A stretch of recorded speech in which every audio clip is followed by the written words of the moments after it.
Sekarang yang nomor 7 ya, standar ruang kerja. Standar itu meliputi beberapa hal berikut. Yang pertama, itu kebersihan dan luas ruang. Usahakan semua bangunan, perlengkapan, dan perabotan itu harus dipelihara kebersihannya. Luas ruang juga tidak boleh terlalu sempit, sesuaikan dengan banyaknya orang yang ada di ruangan tersebut. Suhu udara di setel 16 derajat Celcius minimumnya. Dan untuk ventilasi, ada peredaran udara yang segar atau udara yang telah dibersihkan yang ada di ruangan tersebut. Untuk penerangan atau cahaya, bisa menggunakan cahaya alam atau lampu yang cocok dan cukup untuk ruangan tersebut. Fasilitas kesehatan dan cuci, tersedianya kamar kecil, toilet, dan sejenisnya, dan juga untuk cuci muka atau cuci tangan seperti wastafel, air minum dan tempat duduk. Nah, air minum bisa disediakan lewat water dispenser atau keran yang bisa langsung diminum. Dan untuk tempat duduk, itu sebisa mungkin sediakan tempat duduk yang nyaman, yang punya sandaran untuk punggung dan juga kaki. Lantai, pagar, dan tangga. Nah, lantainya harus jaga agar tidak mudah orang tergelincir. Tangganya diberi pegangan untuk tangan, dan untuk bagian-bagian yang terbuka itu diberi pagar. Untuk mesin yang berbahaya harus diberi perlindung dari petugas yang memakainya. Lalu untuk pertolongan pertama, memang harus disediakan kotak atau lemari obat atau juga kotak P3K untuk pertolongan pertamanya. Dan untuk penjagaan kebakaran, harus tersedia alat pemadam kebakaran dan sarana untuk melarikan diri dari bahaya kebakaran. Nah, sekarang yang selanjutnya ada kebersihan area kerja. Apa itu kebersihan tempat kerja? Ada yang tahu? Udah ada di bawah ya. Jadi yang namanya kebersihan itu adalah keadaan bebas dari kotoran, termasuk diantaranya debu, sampah, dan bau.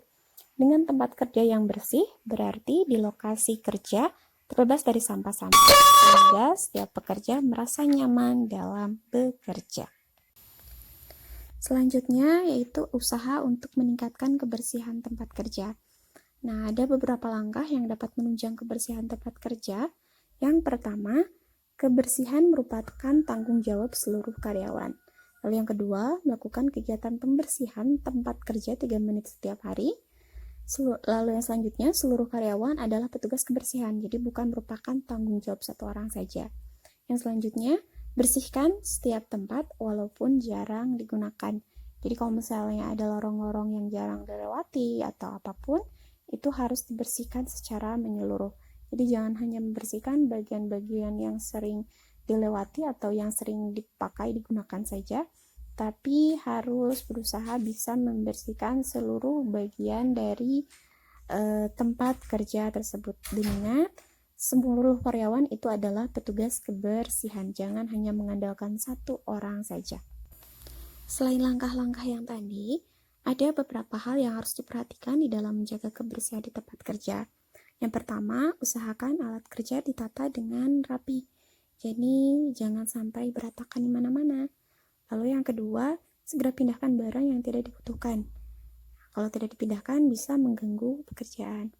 Lalu yang ketiga, simpan barang di tempat yang tepat, supaya di tempat yang tetap ya, supaya nanti pada saat mencarinya kita tidak butuh waktu yang banyak, karena memang tempatnya selalu tetap. Lalu yang selanjutnya, penempatan barang secara benar dan tumpuk secara aman. Nah, itu kalau misalnya kita tumpuk secara sembarangan dan berantakan, akan buatnya goyah dan menimpa orang di sekitarnya. Jadi lebih ke safety. Lalu yang terakhir itu adalah buanglah sampah pada tempatnya. Jadi membuang sampah itu tidak boleh di sembarang tempat. Selain nantinya bisa menyebabkan kesehatan menurun, juga bisa menyebabkan pekerja tidak nyaman dan menurunkan produktivitas kerja. Nah, itu yang harus diperhatikan.